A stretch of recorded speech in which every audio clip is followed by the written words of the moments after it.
Got this feeling in my body, come on. Got this feeling in my body. What's up, y'all? Welcome to Pop Cultured. I'm Carrie, that's Cedric. We are your loyal pop culture servants, here to give you all the latest and greatest news from the past week. There has been a lot going on in the world lately, so without further ado, let's get into the show and let's get you pop cultured.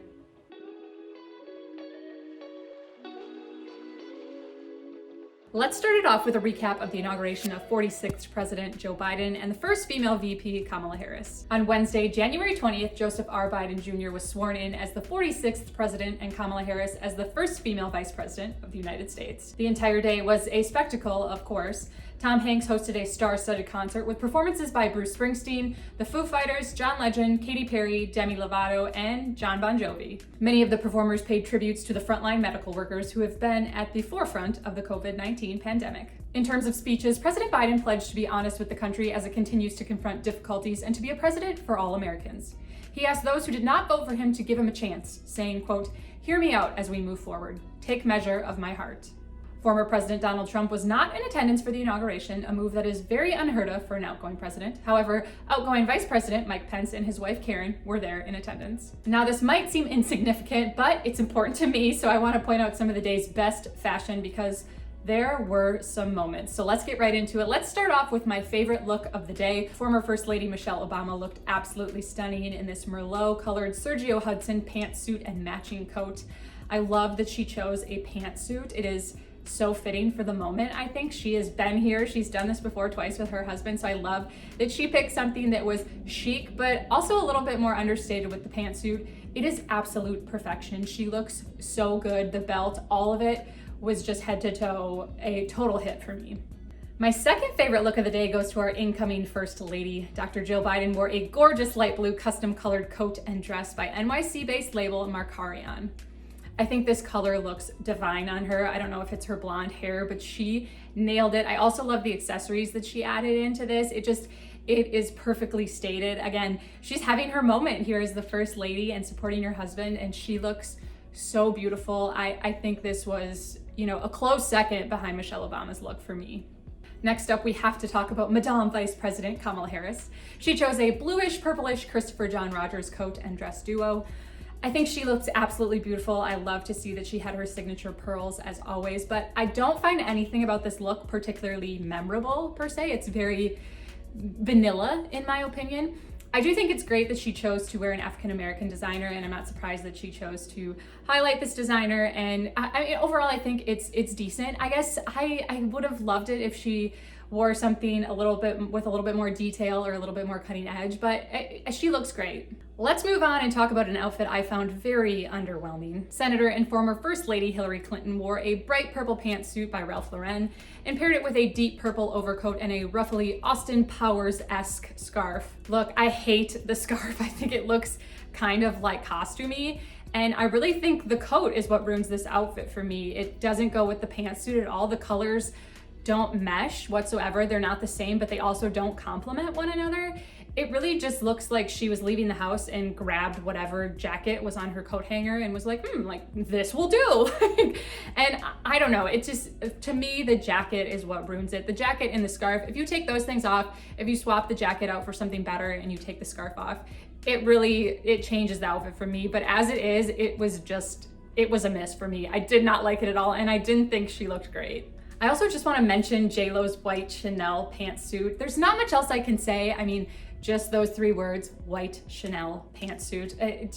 That's all I need to say. I mean, absolutely stunning. She looked amazing.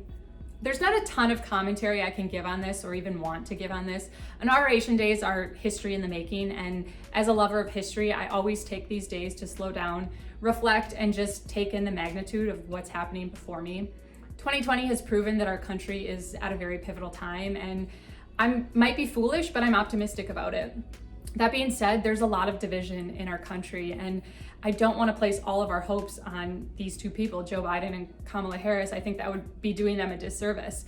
It takes a lot of people coming together and a lot of people choosing to see the glass half full, and I hope we can get to that point, because regardless of your opinion of the election, There needs to be some forward movement, and I hope that we can all get to that point. I'm cautiously optimistic, but again, I don't want to put all my hopes and dreams onto these two people. That's really not fair to them. It's going to take a lot of people all the way around, and I'm cautiously optimistic about what's to come in the future. It's a little strange to move on from news with so much cultural importance onto some news of literally zero cultural importance. But that's why I'm here. So let's get right to it. Some news out of Bachelor Nation. Clare, Crawley, and Dale Moss have officially called it quits. The couple have called it quits 2 months after their engagement aired. Dale confirmed the split shortly after E! News exclusively reported that the couple was taking time apart. In a statement shared to his Instagram on Tuesday, January 19th, Dale wrote, quote, "I wanted to share with you that Clare and I have decided to go our separate ways. We appreciate the love and support we've received from so many people, but this is the healthiest decision for both of us at this time.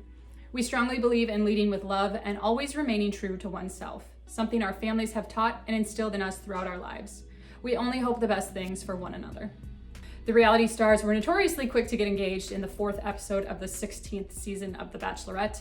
However, the couple has been under a lot of speculation in recent weeks about the status of their relationship. A source recently shared, quote, "They are mainly in disagreement over their lifestyle preferences. Dale wants to be in a lively city and focus on his career, and Clare is rooted in Sacramento to help care for her mom." Look, I have never been more unsurprised by a breakup in Bachelor Nation in my entire life. And I've been watching this show for a long time, like a really long time. This was a dumpster fire from the get-go, and a flame was smoldering below the surface, and alas, a fire is ablaze. I don't want to be too hard on Clare, but I kind of cannot give my opinion without being hard on her. This is just Clare. We've seen her do this time and time again, proclaim her unwavering and all-consuming love for someone only to watch it fizzle in months, sometimes even weeks. I really don't dislike Clare, and I was really in favor of her being the Bachelorette, to be honest, but at this point, I'm just like, what can we do to help you, Clare? What other opportunity can you be given? She's someone who wants love so desperately, like so desperately, yet all signs point to the fact that she has an extremely juvenile version of what it takes to actually make love work and what it takes to sustain a relationship past the 24/7 warm and fuzzies, which is truly not love, it's just merely lust. I wish Clare the best, really I do, but I don't want to see her on my television screen looking for love anymore. She's exhausted all her options, and I think that her love story, if it's out there, is going to be one that needs to unfold sans national television.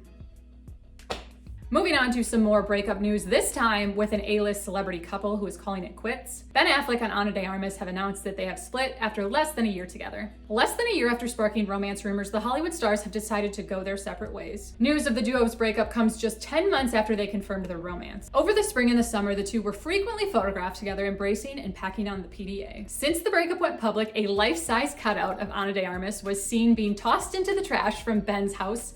Meanwhile, De Armas debuted a brand new breakup do, a chic new bob paired with wispy bangs. Look, for me, these two were the celebrity quarantine couple. They were filming a movie together that has yet to come out, by the way, and just casually kind of kept hanging out after the movie wrapped. All the things I've heard have pointed towards the fact that this breakup was a product of two people being in different places in their lives. Supposedly, Anna was looking for an engagement and kids, while Ben, as some of you probably know, already has 3 kids with ex Jennifer Garner. It's worth noting here that there's a 16-year age difference between the two. Affleck is 48 and De Armas is 32, so it's really not surprising that they might be in different places in their lives and be wanting different things. Let's move on to some streaming news. Netflix hit show Bridgerton has officially been renewed for a season 2. The Netflix sensation, which was executive produced by Shonda Rhimes and adapted from Julia Quinn's best-selling novels about the 1800s London society, became a huge hit almost instantaneously. The series will continue to tell the story of the Bridgerton family as they navigate society, scandal, and Lady Whistledown's scathing gossip. The first season focused heavily on the eldest daughter, Daphne, her debut into the Regency era's competitive marriage market, and her steamy romance with the Duke of Hastings. While it is unconfirmed yet, sources are saying that season 2 of the show will focus on the eldest son, Anthony. I binged the show immediately, much like the rest of the world, and was instantly obsessed. It was actually even recently reported that the show was one of the most streamed shows of all time on Netflix. Because there's 8 books, I'm not surprised that season 2 was a go. The cast and their fame have blown up almost overnight with the success of the show, especially Regé-Jean Page, who plays the Duke of Hastings and went from basically a nobody to being one of Hollywood's it guys of the moment. I even heard rumblings recently that he is in talks to possibly be the next James Bond. So that is a glow up if I've ever seen one. I had a feeling this would be announced, but now that it's officially here, I'm excited and not surprised at all that we're gonna have more Bridgerton coming our way. Filming is allegedly set to begin this spring, so hopefully they can get it made and get it back on our screens soon, because the worst thing about Netflix is waiting for so much time in between a season. You can binge it, be obsessed, and then you have to wait like a whole year until you get season 2, which is frustrating. So hopefully they can get this turned around and get it back on our screens, hopefully by this summer. Let's move on to some congrats and condolences for the week. Our first congrats goes out to Betty White. The Golden Girl turned 99 on January 17th. What a woman. I am just, 2020 took a lot from us, but it could not take Betty White from us. I'm so glad to see her. Happy birthday, Betty White. You are just wonderful. Speaking of birthdays, our next congrats goes out to Dolly Parton. The country music icon turns 75 on January 19th. Happy birthday to her. Another woman who just keeps on standing the test of time. What a lady. Happy birthday to you, Dolly. Our next congrats goes out to Justin Timberlake and Jessica Biel. The couple recently confirmed the birth of their second child, a son named Phineas, who was born in the summer of 2020. Congrats to them. Our last congrats of the week goes out to Matthew McConaughey and his wife Camila. The A-list couple recently welcomed 2 adorable rescue pups to their family. Camila posted pics via Instagram welcoming the 2 pups to the family and thanking the Humane Society of the United States for helping them find homes. Look at those adorable faces. I love seeing celebs who choose to adopt, not shop. Happy to see it. For the second week in a row, we have no condolences. Truly, how great is that? All right, you guys, that's gonna wrap up today's show. If this is your first time here, hi and welcome. I'm Carrie, and I'd love if you came back again. I hope you enjoyed the show today, and if you did, please give this video a thumbs up and subscribe so you don't miss next week's show. If you want to keep up with me on a daily basis, you can find me on Instagram. I am at Carrie.Gillaspie. That's gonna do it for today, y'all. Thanks so much for being here. You have officially been pop cultured.